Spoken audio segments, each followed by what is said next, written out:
A soldier chased his own runaway dog across a border and accidentally triggered a military standoff. A drunk pirate's severed ear, pickled in a jar, convinced an empire to declare war. And a single pig, caught red-handed eating the wrong garden's potatoes, brought two of the most powerful nations on Earth to the brink of actual combat. This is every war that started from an absurdly stupid mistake. And you probably think wars start because of deep political conflict, religion, or centuries of hatred boiling over. Except sometimes it's exactly the opposite. Sometimes it doesn't take an empire's ambition or a nation's fury to almost start a war. Sometimes all it takes is a hungry pig and a very stubborn potato garden. So let's start small. Because in 1925, two neighboring countries almost went to full-blown war over a runaway pet. Greece and Bulgaria had already been side-eyeing each other for years after the chaos of World War I, both nursing old grudges over stolen territory, border villages, and a peace treaty neither side was particularly happy with. Call this one the nervous neighbor of the list, a border already primed to blow at the smallest provocation. But the actual spark wasn't a treaty or an assassination. It was a dog.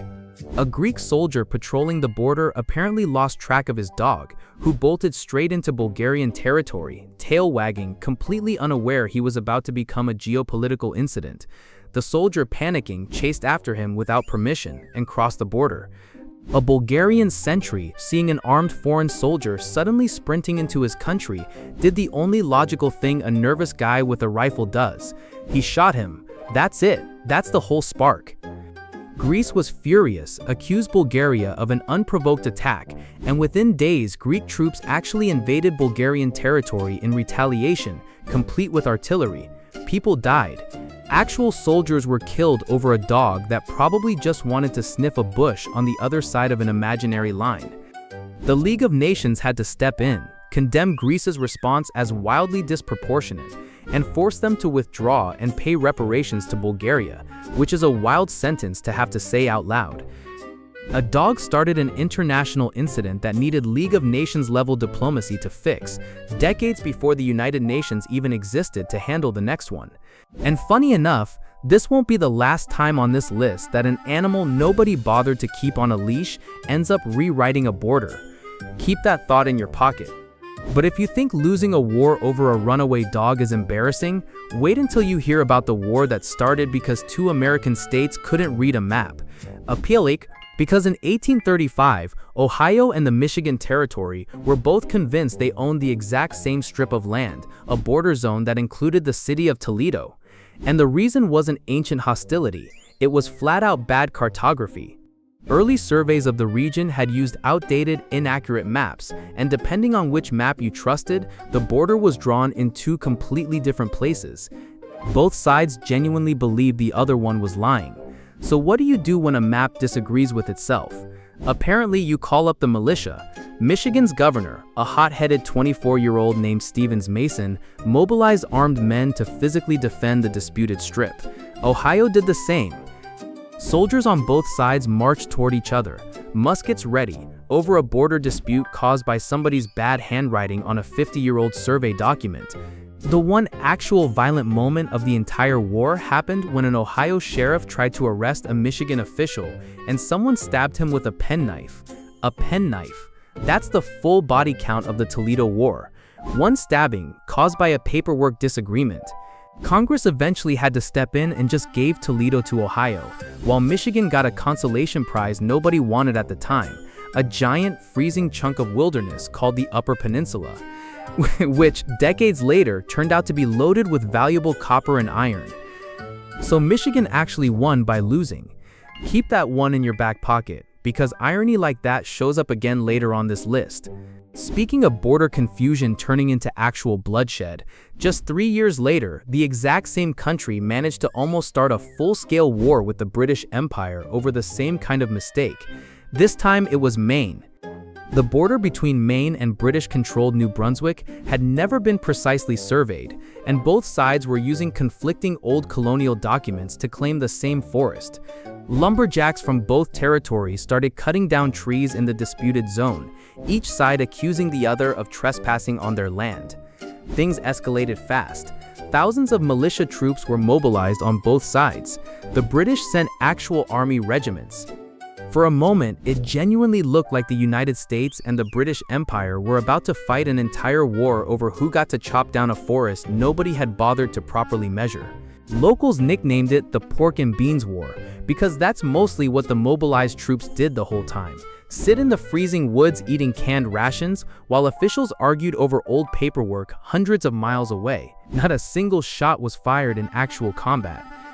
The whole thing got resolved by treaty before anyone died, but for months, two major military powers were on a hair trigger because a boundary line had literally never been drawn correctly. 3 wars in, and the death toll combined is basically 1 dog, 1 stabbing, and a lot of very cold, very bored soldiers. But the next one on this list actually racked up a real body count, and it started because of a single ear in a jar. In 1739, a British sea captain named Robert Jenkins claimed that Spanish Coast Guards had boarded his ship years earlier, accused him of smuggling, and sliced off his ear as punishment. He supposedly kept the severed ear pickled in a jar for years, waiting for the perfect moment. That moment came when tensions with Spain were already simmering over trade disputes in the Caribbean, and British politicians needed a reason to justify war to the public. So Jenkins was paraded in front of Parliament, ear jar and all, to rally outrage. Whether the ear story was even fully true is still debated by historians today, but it didn't matter. The public was furious, the war hawks in government got their justification, and Britain declared war on Spain in what became known, quite literally, as the War of Jenkins' Ear. Thousands of soldiers and sailors died in the resulting conflict across the Caribbean and South America, largely from disease and brutal tropical conditions, all technically sparked by one guy's decade-old grudge over a body part in a bottle. And here's the part that should really bother you. This conflict didn't even stay small. It eventually folded into a much bigger European war involving multiple empires, meaning a personal grudge over an ear turned into a continent-spanning conflict. An ear, in a jar, for years. Now if you think a war needs weeks or months to actually happen, let me introduce you to the fastest war in recorded history. And it happened because of exactly the kind of bureaucratic mix-up that makes your blood boil.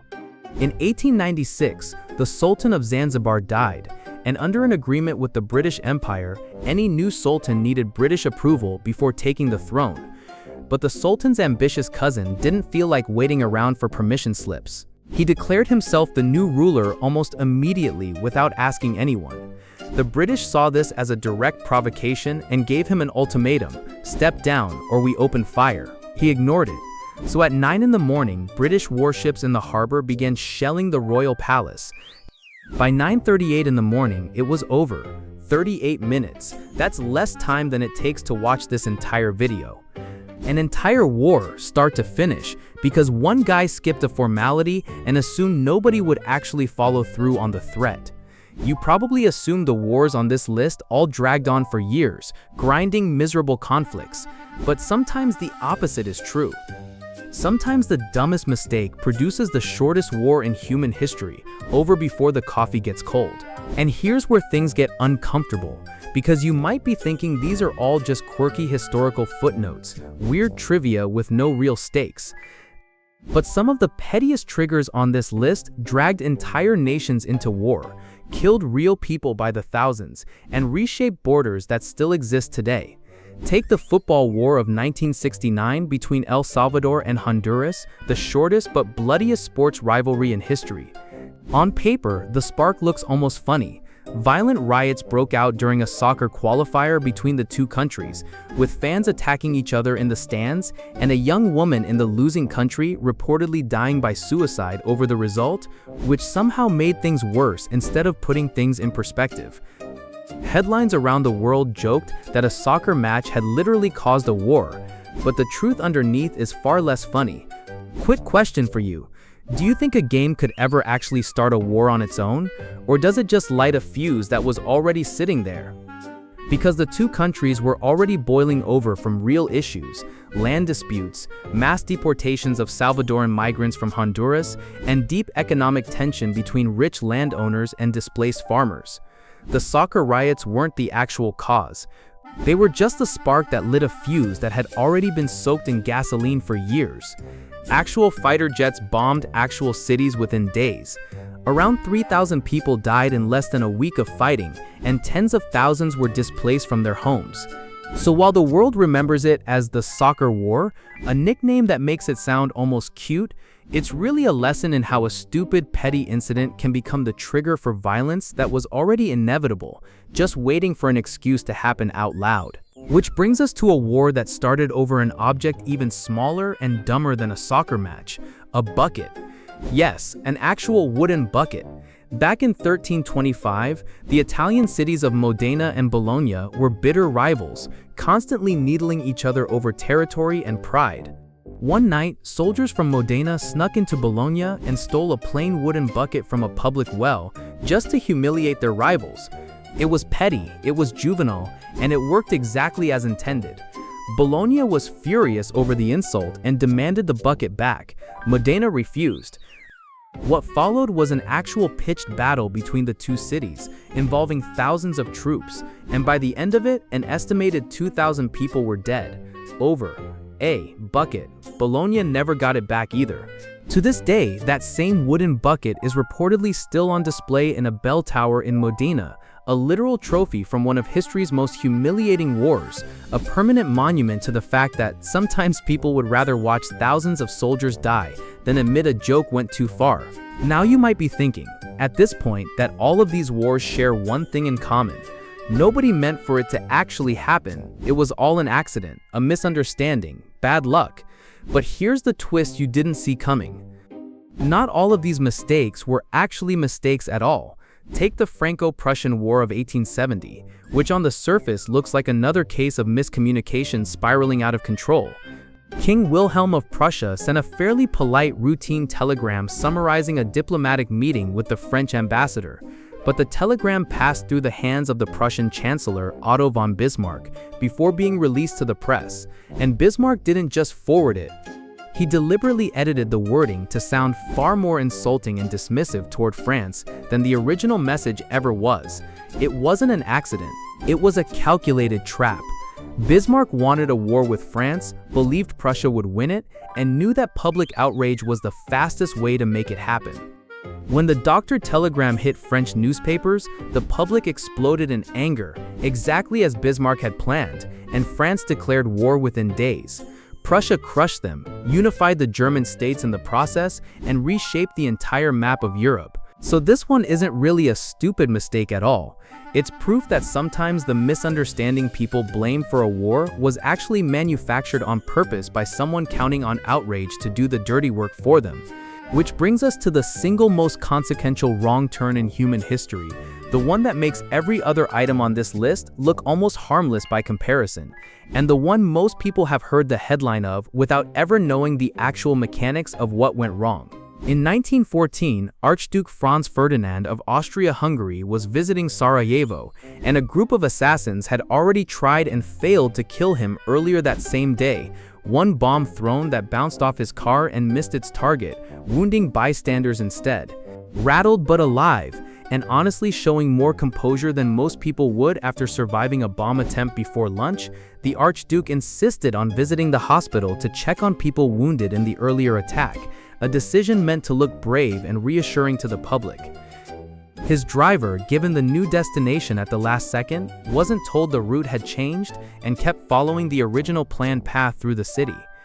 Partway through, an official in the car realized the mistake and shouted at the driver to stop. The route was wrong. The driver, confused, stopped the car and began slowly reversing right in front of a small delicatessen. And this is the detail almost nobody knows. Standing outside that exact delicatessen, having already given up on the assassination attempt for the day, and assuming his one shot at history was gone, was Gavrilo Princip, one of the original conspirators. The car that stalled directly in front of him was carrying the man he had failed to kill hours earlier. He stepped forward, close enough to touch the vehicle, and fired twice. Franz Ferdinand died within the hour. Within weeks, alliances across Europe locked into motion like dominoes, one country after another pulled in by treaties nobody could back out of, and the First World War began. a war that would eventually kill an estimated 17 million people.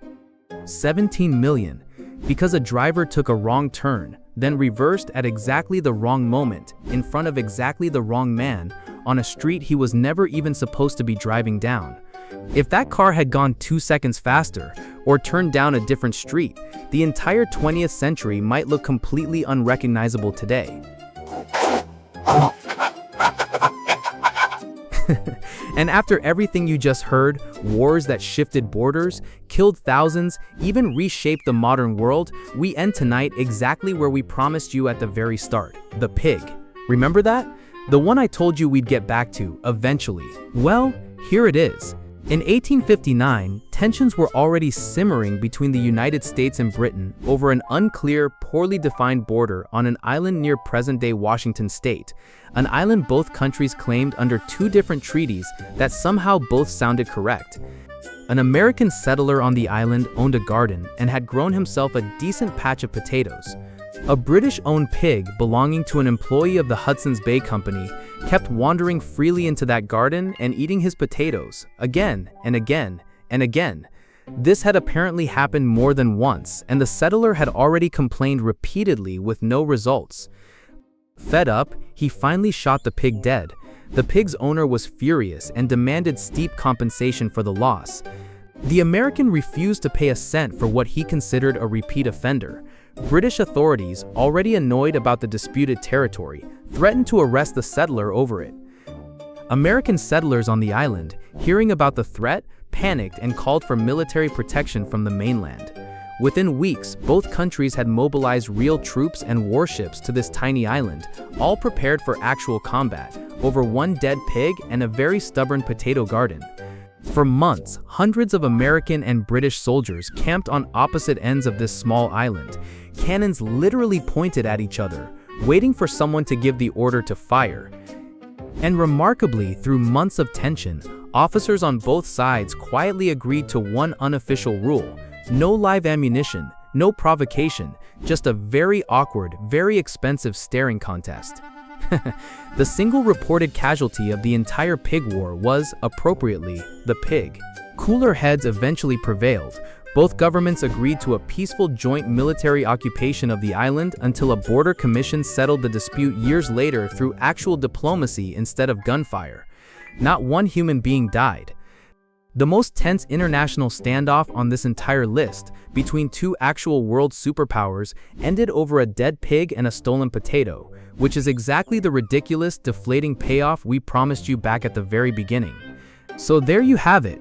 A dog, a map, a forest, an ear, a formality, a soccer match, a bucket, a doctored telegram, a wrong turn, and a pig. 10 sparks, each one smaller and dumber than the last, and yet some of them reshaped entire continents while others just left a bunch of cold, bored soldiers standing in a field for months. And if there's one thing this list proves, it's that history doesn't always turn on grand speeches or master strategies. Sometimes it turns on a bad map, a bruised ego, or an animal that had absolutely no idea what it was starting. So the next time someone tells you wars are always about deep, complicated causes, remember the pig, remember the bucket, remember the guy who kept an ear in a jar for years just waiting for his moment. But if you think a dead pig starting a military standoff is the pettiest thing history has ever produced, wait until you see what these next presidents actually got themselves banned from doing inside the White House.